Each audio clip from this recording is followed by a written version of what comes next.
अख्तरुल इमाम अपना पक्ष रखे। 1 मिनट। महोदय कुछ कर्म फरमाई हो। महोदय आपने बजट पर मुझे बोलने की इजाजत दी है, मैं आपका शुक्रिया अदा करता हूं।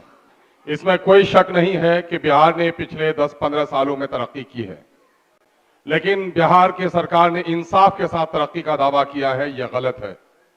2005-06 में पहली बार आया तो 25,000 करोड़ का बजट था, आज 2,61,000 करोड़ का बजट है, इससे इनकार नहीं किया जा सकता। लेकिन इंसाफ की जरूरत है। सीमांचल विकास आयोग बनाने का वादा इसी इंसाफ के तहत माननीय उप मुख्यमंत्री ने किया था, वो पूरा नहीं हुआ। गंगा पर पुल बने, लेकिन महानंदा के आजा, सिल्ला, अभयपुर, कुट्टी, भयंकरद्वारी, निचितपुर, छतरघाट, कनकई के मटियारी, तालबाड़ी, बकरा घाट, बलवा घाट पर आज तक पुल नहीं बन सका है। परमान के बकरा घाट और बलवा घाट पर पुल नहीं बन सका है। आरडब्ल्यूडी का बजट बढ़ा है। महोदय, मैं निवेदन करता हूं कि रसैली और खाड़ी का पुल पिछले 10 सालों से अधूरा पड़ा है, उसको पूरा किया जाए। प्रधानमंत्री सड़क की चर्चा की गई है, लेकिन मुख्यमंत्री सड़क और GTSNY का कोई चर्चा नहीं हुआ है। गांव को जोड़ने का उपाय किया जाए।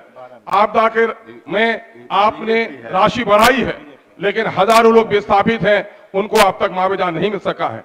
2459 प्लस 1 मदरसे में से 205 और 609 को तनख्वाह दी जा रही थी, उसमें से 609 को बिला वजह जांच करके उसकी तनख्वाह रुकवा दी गई है और 1645 को अब तक कार्रवाई नहीं की गई है, उस पर कार्रवाई की जाए। महोदय 7वें चरण की टीचर की बहाली की जाए और गंगा बेसिन की बात, महानंदा बेसिन की बात पिछले 12 सालों से सुनी जा रही है और अब तक जमीन पर उतारी नहीं गई है। उस एस्टीमेट में तब्दीली करके उसको जमीन पर उतारा जाए।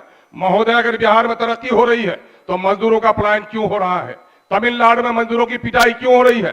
पर कैपिटा इनकम क्यों नहीं बढ़ रहा है?